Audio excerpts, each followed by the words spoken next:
Hello friends, మనం B R Ambedkar open university degree public administration semester 3 part 1లో model paper section A మొత్తం question and answers చూసాం కదా. ఇప్పుడు పార్ట్ బిలో section B and section C question and answers అన్నీ చూద్దాం రండి. మీకు నా వీడియోస్ నచ్చినట్టయితే లైక్, షేర్ అండ్ సబ్స్క్రైబ్ చేయండి అండ్ కామెంట్ కూడా చేయండి. Explain the features of British administration. Answer: the advent of the East India Company in 1600 to trade with India was a milestone in the history of India. The charter granted by Queen Elizabeth I on the last day of 1600 AD empowered the company for trading with India. Later on, the East India Company established its supremacy. It had a highly centralized structure. It had vast administrative machinery.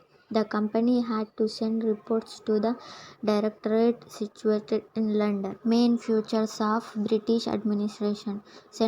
First, centralized administration. The British Parliament passed a regulating act in 1773 to regulate the affairs of the company. According to the act, the presidents like Bombay and Madras were brought under the administrative control of the Governor-General in Council. The Pitt's India Act of 1784 established a board of control. The board was armed with full power over the company. These acts made the control of general over the president's government more real and decisive. It established Crown's control over all the civil, political and military affairs. The legislative power of Madras and Bombay presidencies were transformed from them to the Governor-General of India. Thus, the company rule had centralized character. Secretary of State. After Sepoy Multani, the Government of India Act 1858 was passed by the British Parliament. The Crown took over the administration of East India Company. A new institution of Secretary of State was created. The power of functions of the Court of Directors and the Board of Control were transferred to the Secretary of State for India. 3. Elaborate state structure. The British created an elaborate system of administration by increasing the number of departments. The country is divided into provinces, districts and taluks. The towns had municipalities. This system was inherited by the Indian government after independence. 4. Rule of law. The Britishers formulated the laws to guard the government from misuse of its power. According to the rule of law, the exercise of authority must be subjected to legal sanction.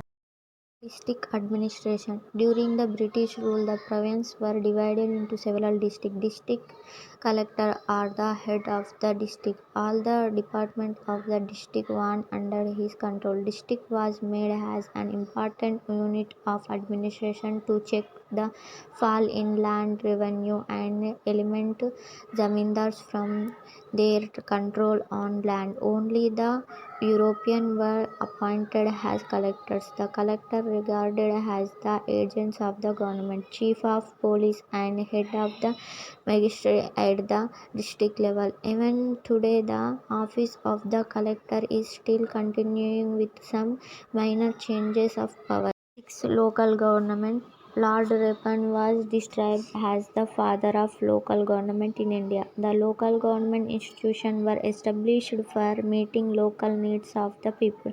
As a matter of fact, the institutions were started as an advice to Indian people for participation in their affairs. 7. Organized civil services. It was the British that introduced a well-organized civil services in the name of ICS. In the beginning, they were required through competitive examination in England. Later on, competitive examination were also held in India. There were 3 categories of civil services. First, Civil Service of India, second, Provincial Civil Service, and third one, Subordinate Civil Services. As these services were created to protect the colonial interest in the year 1926, a public service combination was started, and by 1935 it became the Federal Public Services Commission. Later on, this policy of requirement was inherited by Government of India. After India became independent, the maker of our constitution decided to replace ICS and IPS with all Indian services. Next question. Explain silent features of Indian Constitution. Answer. The Constitution of India is the supreme law of the country. The following are the features of Indian Constitution. First, Britain Constitution. The Constitution of India is the largest written constitution in the world. Now, at present, it consists of 44 articles divided into 26 parts and 12 schedules. Even then, it stands amended more than 100 times. Second, partly rigid and partly flexible. The Constitution of India is neither poorly rigid nor poorly flexible. Some parts of the Constitution can be amended by simple majority by Parliament. Some provision can be amended by absolute majority, that is 2 by 3 majority by Parliament. There are some provision which can be amended by absolute majority in the Parliament and the content of the half of the state legislative assembly. 3. Democratic Republic. The Constitution of India starts with a preamble which declares that India is a sovereign, secular, democratic republic. India is democratic republic. It means the sovereignty rests with the people of India. The head of the state is elected for a fixed term. 4. Fundamental rights. The Indian Constitution Part 3 provides 7 fundamental rights, namely right to equality, right to freedom, right against exploitation, right to freedom of religion, cultural and educational rights, right to property, and constitutional rights which protect liberties and freedom of citizens. Right to property has been omitted by the 44th Amendment Act 1978. It is now a legal right. Fifth, directive principles of state policy. The Indian Constitution contains Article 36 to 51. In Part 4, the directive principles of state policy inspired by the Irish President to attain socio-economic justice for its people, independence, and make India a welfare state. These principles can be divided into liberal principles, socialist principles, and Gandhian principles. There are principles are non-justiciable. 6. Fundamental duties. The Indian Constitution has an Article 51A. In Part 4A consists of a code of 10 fundamental duties for all the citizens of India. Example, abiding the Constitution, respecting the national flag and national anthem, defending the country, etc. At present, there are 11 duties, one duty in added in the year 2002. 7. Independent judiciary. Indian Constitution provides for an independent judiciary in the form of Supreme Court and High Court. The judicial is free from the control of legislature and executive. The Supreme Court acts as protector of the fundamental rights of citizens and guardian of the Constitution. In India, we have single integrated judicial system. 8. Parliamentary system of government. The Constitution of India provides parliamentary form of government both at the centre and states. In parliamentary form of government, the executive is responsible to the legislature. It is also called as responsible government. Next question. Write an essay on the role of the Prime Minister of India. Answer. The Prime Minister is the real executive authority As the head of the Union Council of Ministers, he exercises enormous power in the Union government. The Prime Minister acts as a leader of Lok Sabha party in power, Parliament, Union Cabinet, Union Council of Ministers, Chief Executive Head of the Union Spokesperson of the Union Government, and Chief Architect of the Indian administration. As per the Constitution states that the Prime Minister shall be appointed by the President. Normally, the President invites the majority party leaders of the Lok Sabha to form the government. The Prime Minister occupies the office till he enjoys the vote of confidence in the Lok Sabha. Powers and functions of the Prime Minister. The important powers and functions of the Prime Minister can be discussed as follows. First one, the Prime Minister is the leader of the majority party in Lok Sabha. He has the power of selecting often ministers and also dismissing any of them if he so likes. Second, the Prime Minister allocates the portfolios to the ministers. He can also change the portfolios of the ministers if he so desires. Third one, he is the chairman of cabinet. In this capacity, he summons the meeting of the cabinet and also presides over them. Fourth one, he plays a key role in making of the policies of government, including the foreign policies. He also announces the policies of the government inside and outside the parliament. Fifth one, he is in charge of coordinating the various activities of the department and ministers and has accordingly the right to supervise them. Sixth one, he is the sole link between the president and the cabinet. He alone has the power to inform the policies of the government to the president. Seventh one, as the leader of the Lok Sabha, he guided its deliberation and represent the government in the. Eighth, he makes appointments to a number of important positions in the central government. Role of the Prime Minister. The Prime Minister play a decisive role in the formulation of the nation's socio-economic policies. Prime Minister is the coordinator of all administration. He is to ensure the overlapping of the work of the ministers. There is thus clear division of labor and no wastage of either manpower or energies. The Prime Minister virtually recommended to the President the names of the persons who are to be appointed in different positions and posts for running different departments. The Prime Minister role as a presiding officer of his Council of Ministers clearly emerges. The ministers have the freedom to express different views, but they will have to fall in line with Prime Minister's views or to quite finally. The Prime Minister of India is a prototype of British Prime Minister. He is described as the primus inter pares, first among equal, the pilot of the whole system of government and moon among the stars. He plays an important role in keeping the fabric of the parliamentary government in proper working order. He is the linchpin of the union government.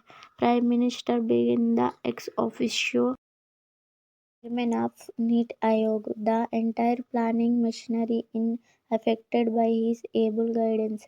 The growing prominent position of the Prime Minister is also due to the personality of leaders who occupied the position so far. Next question. Write a note on all Indian services. Answer. The Constitution of India has provided for a federal system. In India, two sets of public services were introduced.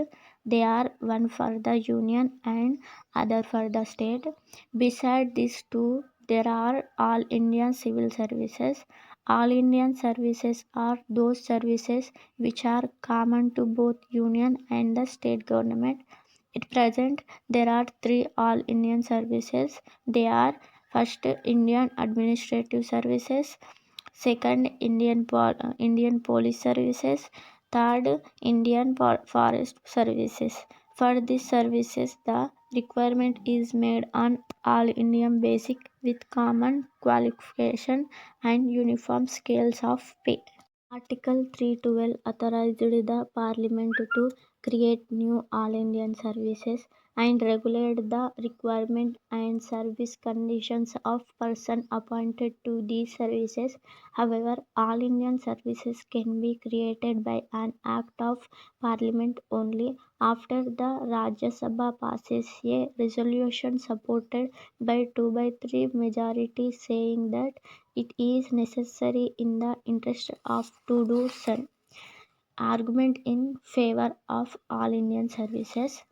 First, all Indian services promote national integration as the members of the services possess an all Indian outlook. Second, they help in monitoring high standard of administrative efficiency. Third, all Indian services help to ensure uniformity of administration throughout the country. Fourth, they facilitate license, cooperation, coordination, and joint action on the issues and problems of common interest between the central and states.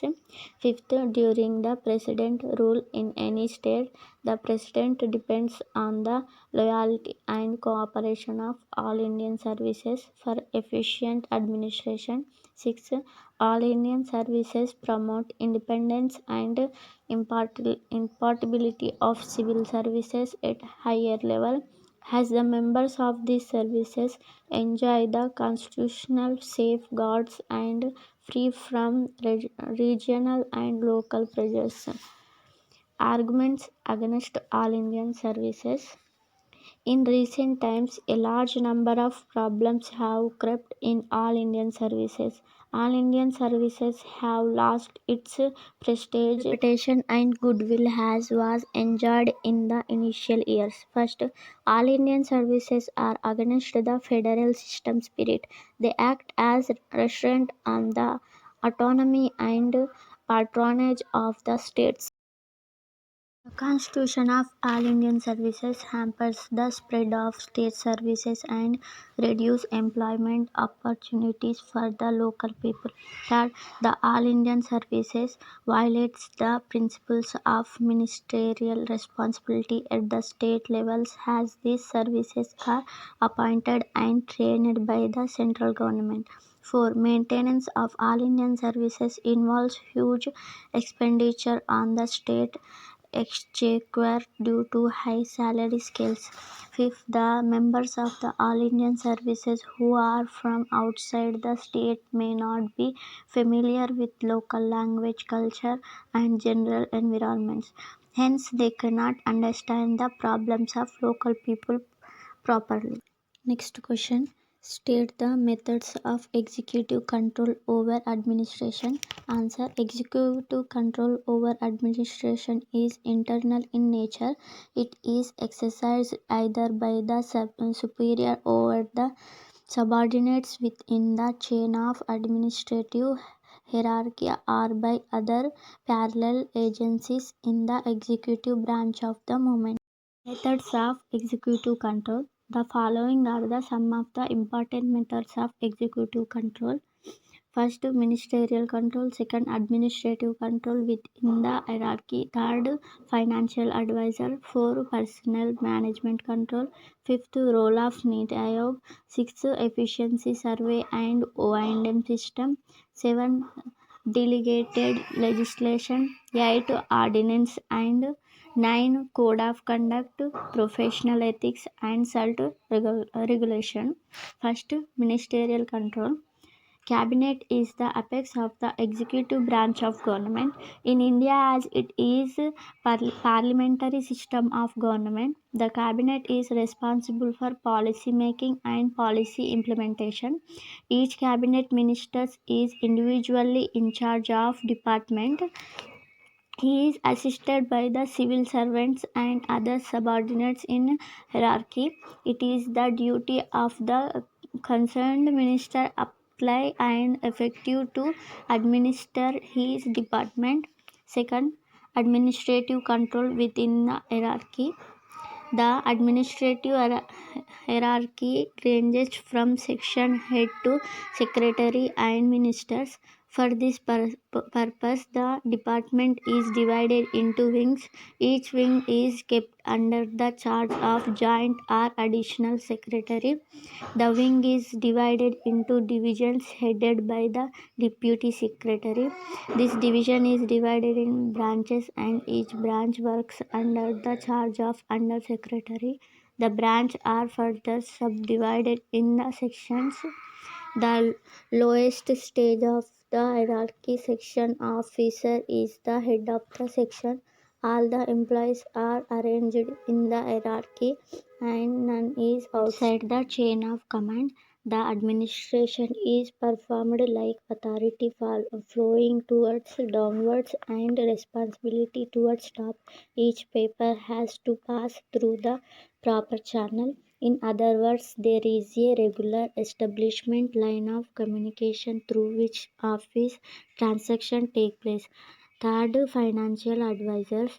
The financial advisors also advise the department heads about the financial implication of their scheme and plans. They submit reports to the financial departments the financial activities of the department in which they are affected. They exercise control over the expenditure. The system of internal financial advisor came into existence in 1955. Fourth, personnel management control. The Department of Personnel looks after the maintenance of common standard of requirement, training and financial and formulated principles to govern promotion, seniority, conduct and discipline and other service conditions related to all services. Fifth, role of Niti Aayog. Niti Aayog is a policy think tank of Government of India. The Prime Minister is the ex officio chairman of the Niti Aayog. Its aim is to achieve sustainable development goals and to enhance cooperative federalism by fostering the involvement of state government of India. The economic policy making process using a bottom-up approach. 6. Efficiency survey and O&M system. Efficiency survey one of the important tool of control over administration. Normally, efficiency survey takes the form of inspection by officers from headquarters and report by inquiry committees. O&M means organization and methods. It deals organizing of department and makes structural changes for its development. There are a number of techniques used in O&M system. For example, survey, inspection, work simplification, farm control, filling operation, etc. 7. Delegated legislation. Delegated legislation is an important tool in the hand of the executive to exercise control over administration. The executive makes rules, regulations, and bylaws which have to be observed by the administration. 8. Ordinance. The ordinance is an order passed by the chief executive when the legislature is not in session. An ordination is a powerful as an act of legislature. 9. Code of conduct, professional ethics and self-regulation. Code of conduct and professional ethics is more of an informal and self-regulatory mechanism of control. Question. Identify some of the flaws in election system in India. Answer. The following are some of the flaws in our election system. First, the general complaint is that the party in power at the time of election misuses the official machinery to further the electoral prospects of its candidates. Second, furnishing incomplete information related to criminal antecedents, assets both movable and immovable of self spouses and dependent in election affidavit. Third, missing of names in voters list in large number. 4. Misuse of religion and caste. Fifth, maintenance and auditing of account by political parties is not transparent. 6. Flow of black money and parallel tendencies. 7. The continuous has not prescribed the qualification of the members of the election commissions. 8. The Constitution has not debarred the retiring election commissioners from any further appointment by the government. 9. Publishing and abetting the publishing of paid news for furthering the prospects of election of a candidate. Next question. Discuss the various code of conduct for public officials. Answer. In India context, the civil services personnel are accountable to ministers, who in turn are accountable to parliament. The parliament is elected by the people. Thus, the bureaucratic serve the people by executing functions which are directed by parliament in the best interest of its people. The government of India encourages values and certain standards of ethics and facilitating every civil. First, public officials shall be loyal to the public interest of their country as expressed through the democratic institution of government. Second, public officials should perform their duties with effective manner in accordance with established law or administrative policies. Third, public officials shall be attentive, fair, and impartial in performing their functions and in dealing to any group or individual. For the public officials should discharge their duty with responsibility, honesty, accountability, and without discrimination. Fifth, they should avoid misuse of official position or information.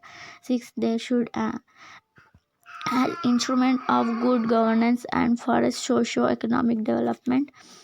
It is a fact that in India there is high level of corruption and favoritism, which has increased the importance to retain of civil services values. At global level, government and international agencies drew their attention to develop and maintain a high standard and values ethics and conduct in public administration to combat corruption. All these factors are essential component of ethic instruction of public life. Major problem is not corruption. Next question. Explain the meaning and importance of public enterprises. Answer. A public enterprise is an organization where business is managed by the union or state government. The business units owned, managed, and controlled by the central, state, or local government are termed as public enterprises. There are various forms of public enterprises, namely department, corporation, company, and holding company. A public enterprises may also be defined as any commercial or industrial undertaking owned and managed by the government with a view to promote social welfare and uphold the public interest. Life Insurance Corporation of India, Hindustan Machine Tools, Gas Authority of India, State Trading Corporation, Natural Gas Corporation Limited, etc. are the examples. Importance of public enterprises. Public enterprises, formal business organization created by government basically to serve public good through economic activities. They are different from private enterprises, which are basically profit motive. They are also different from multinational companies and voluntary organizations. They are called as undertaking public sector units and government enterprises. They are owned by the central, state, or local government individually or combination. There are nearly 1,200 public enterprises in our country with huge investment, physical infrastructure meeting various needs of the Indian economy in manufacturing and service sector. Last question. Explain the evolution and futures of the Right to Information Act 2000. 2005? The answer: the Indian Parliament has passed the Right to Information Bill on 11th May and it has come into effect from 12th October 2005. Evaluation of Right to Information Act 2005. Sweden was the first country to provide right to freedom of information to its citizens as far back as 1766. Later general countries have evolved measures to provide information. The Janata Party in its election manifesto promotes in 1977 an open government in India. In 1977, the Janata government headed by Morarji Desai constituted a working group to ascertain if the Official Secret Act 1923 could be modified so as to facilitate the greater flow of information to the public. The working group, consisting of officials from the Cabinet Secretariat and the Ministers of Home Affairs, Finance and Defence, which elaborated for months only to recommended that the Act of 1923 should be retained without change. In 1989 Lok Sabha election manifesto, the National Front committed itself to open government and declared unequality that people's right to information shall be guaranteed through constitution provision.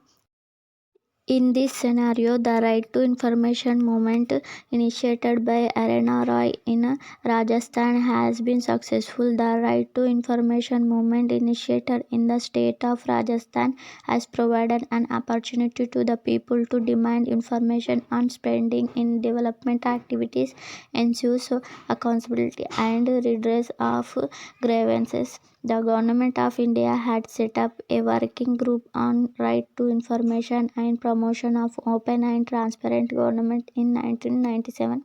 The working group accepted for the information of legislation with some board principles. Later, the Conference of Chief Ministers held in 1997 reiterated the introduction of legislation on right to information as there is secrecy and lack of transparency in decision-making activities of the government.